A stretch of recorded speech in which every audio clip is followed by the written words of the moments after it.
Hi guys, இந்த வீடியோல overflow property எப்படி யூஸ் பண்ணனும்னு சொல்லி பார்க்கலாம் வாங்க. இப்போ நான் p tag ஓபன் பண்ணிக்கிறேன். p tag ஓபன் பண்ணிட்டு நான் காப்பி பண்ணிருக்கேன்.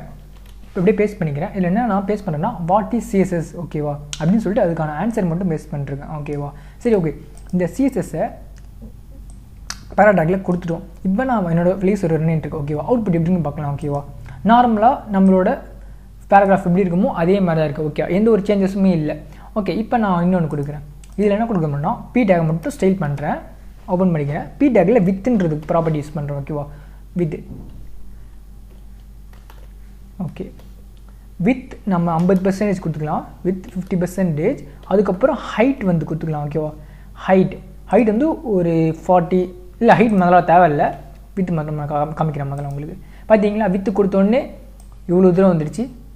இவ்வளோ இதுக்கு மேலே போகல ஏன்னா வித்துன்னு வந்து 50% ஓகேவா. ஸ்க்ரீன்லேருந்து பாதி வந்துச்சு வித் 50%. ஓகே இப்போ நம்ம ஹைட் மட்டும் கொடுப்போம் ஓகேவா. ஓகே ஹைட் வந்து என்ன கொடுப்போம்னா ஒரு 40 பிக்சல் நம்ம கொடுக்கலாம்.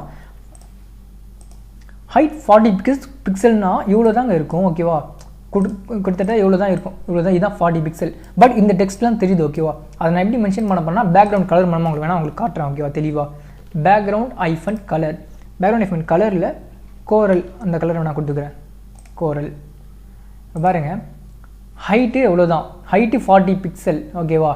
With 50 pixel. இதுக்கான பேக்ரவுண்ட் கலர் இருந்தால் இந்த டெக்ஸ்ட்லாம் தெரியவே கூடாது ஓகேவா. பட் நமக்கு தெரியுது.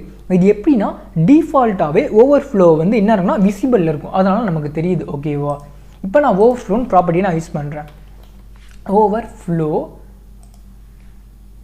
விசிபிள். இது டிஃபால்ட்டாகவே விசிபிளில் தாங்க இருக்கும். நான் கொடுத்தாலும் சரி கொடுக்கலாலும் சரி ஆனால் தான் விசிபிள் ஆகுது. இங்கே பாருங்கள் விசிபிள் ஆகுதா. இப்போ நான் ஹிடன் கொடுத்தேன்னா அது நமக்கு விசிபிள் ஆகாது. பாருங்கள் ஹிடன் இப்போ விசிபிள் ஆகாது.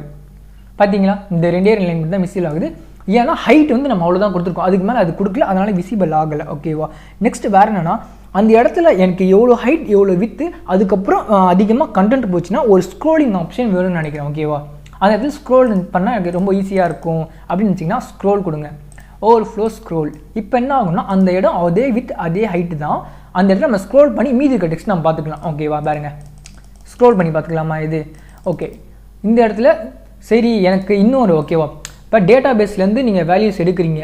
அந்த டேட்டா பேஸ்லேருந்து வரும்போது டேட்டா பேஸில் எவ்வளோ பெருசு வேல்யூ இருக்குன்னு நமக்கு தெரியாது. டெக்ஸ்ட் அதிகமாக கூட இருக்கலாம் ஸ்மாலாக கூட இருக்கலாம். பட் அந்த இடத்துல நம்ம ஒரு தடவை சேஞ்சஸ் பண்ணிட்டு இருக்க முடியாது. ஒரு வேளை பல்காக ஏதாச்சும் ஒரு பேராகிராஃப் மாதிரி தராங்க ஓகேவா ரொம்ப பெருசாக.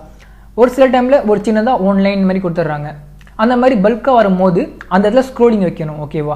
அப்போ சிங்கிள் லைனுக்கு ஸ்க்ரோலிங் வைக்க மாட்டோம். ஒரு பேராகிராஃப் வந்தால் தான் ஸ்க்ரோலிங் வந்து வைப்போம் ஓகேவா. நமக்கு தெரியாது அந்த இடத்துல என்ன வரப்போகுதுன்னு சொல்லிட்டு. அப்போ ஆட்டோன்னு கொடுத்துருங்க. அது இடத்துக்கு ஏற்ற மாதிரி அதுவே சேஞ்சஸ் ஆகிடும் ஓகேவா. ஆட்டோன்றது இப்போ இந்த வித்து இந்த ஹைட்டு இவ்வளோ பெரிய பேராகிராஃபு அதுக்கு ஸ்க்ரோல் தான் இருக்குன்றது அதுக்கு தெரியும் ஓகேவா. இப்போ பாருங்கள் ஆட்டோமேட்டிக்காக ஸ்க்ரோல் ஆப்ஷன் வந்துருச்சு பார்த்தீங்களா. நான் கொடுக்கல அதுவே கால்குலேட் பண்ணிக்கிச்சு ஓகே இவ்வளோ பெரிய பேராகிராஃபு நம்ம ஸ்க்ரோலிங் வந்து கொடுத்தே ஆகணும்னு சொல்லிட்டு. ஓகே நெக்ஸ்ட் வந்து வேறு என்ன இருக்குன்னா ஓவர்ஃப்ளோ -x -y ஓகேவா. ரெண்டு ப்ராப்பர்ட்டி இருக்குது. -x -yனா -x நீங்கள் கிராஃப் யூஸ் பண்ணிருப்பீங்களா. கிராஃப் யூஸ் பண்ணும்போது இந்த சைடு இருக்குல்ல அதுதான் உங்களுக்கு ஹரிசாண்டல். எக்ஸ்ன்றது ஹரிசாண்டல் வச்சுக்கோங்க. ஹரிசாண்டலாக என்ன நடக்கணும் குறிப்பிட்ட ஒரு மென்ஷன் பண்ண முடியாது. ஹரிசாண்டல் வந்து ஹிடன் ஆகிடணும்னு சொல்கிறேன் நான். ஹரிசாண்டல் ஹிடன் ஆகிடணும். அதுக்கப்புறம் ஓவர்ஃப்ளோ -y ஓகேவா. அந்த இடத்துல இருந்து என்ன ஆகணும்னா நீ ஸ்க்ரோலிங் ஆப்ஷன் வச்சுக்கோ ஓகேவா. அதான் சொல்ல வரேன். இப்போ பாருங்கள் எப்பயும் போல தான் இருக்கும். நம்ம நார்மலாக போனதோட பார்த்தாலும் அதே மாதிரி தான் இருக்கும் பார்த்தீங்களா. இந்த இடத்துல என்ன ஆகணும்னா ஹரிசாண்டலாக வந்து ஹிடன் ஆகிடும் ஓகேவா. பட் வெர்டிகலாக ஸ்க்ரோல் ஆகும். அதுதான் ஓகே காய்ஸ். இதோட இந்த வீடியோ முடிஞ்சிச்சு. Thank you guys.